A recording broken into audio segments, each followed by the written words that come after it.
selon que le Seigneur nous le permettra, nous allons considérer maintenant, dans les prochaines semaines, la question du cœur de Christ.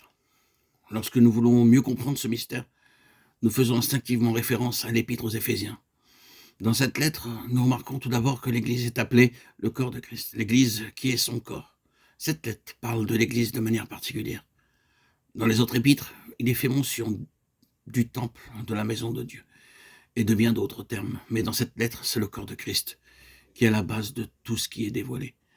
Tout ce qui est contenu dans cette lettre est en relation avec la pensée d'un corps, et le terme qui semble prédominer dans cette lettre est le mot qui a été traduit par « ensemble ». Il est frappant de constater que par ce mot se retrouve de nombreuses fois dans cette lettre. Il nous est dit ici, Éphésiens 2,5, que nous avons été vivifiés ensemble en lui. Ça signifie non seulement que nous sommes individuellement ensemble avec le Seigneur Jésus dans sa résurrection, mais que nous avons été vivifiés corporativement, c'est-à-dire ensemble en lui. Et ce n'est pas uniquement avec lui, mais c'est en lui que nous avons été vivifiés corporativement. Toute l'Église ensemble a été incluse dans la résurrection du Seigneur Jésus. Dans le chapitre 2, au verset 6, nous lisons « ressusciter ensemble en lui ». Et plus loin, dans le même passage, « assis ensemble en lui ». Dans le chapitre 1, au verset 10, il est question de réunir en un. Et encore au chapitre 2, versets 21 et 22, tout l'édifice est bien ajusté ensemble. Et nous sommes édifiés ensemble. Ainsi, ce mot « ensemble » introduit de façon très significative la nature corporative de l'Église, le corps de Christ. Cette lettre souligne que l'Église est un corps.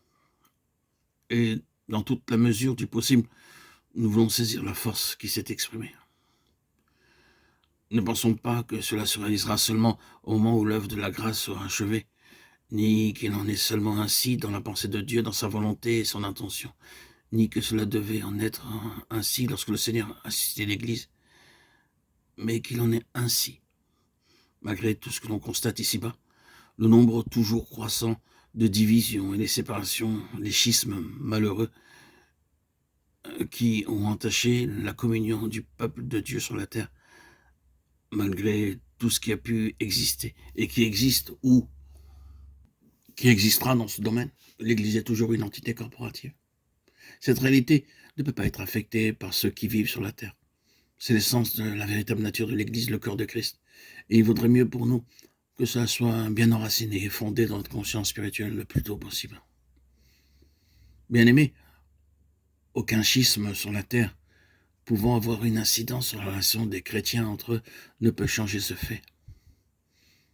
Les distinctions qui existent ou qui se manifestent à cause des mentalités différentes, des choix ou des préférences, des sympathies ou des antipathies, des acceptations ou des rejets intellectuels, toutes ces différences n'affectent pas ce fait ultime qu'il y a un royaume dans lequel il y a un ensemble, une unité, un corps qui n'est pas atteint par tout ce qui procède de l'homme en lui-même, sous l'aspect religieux ou théologique.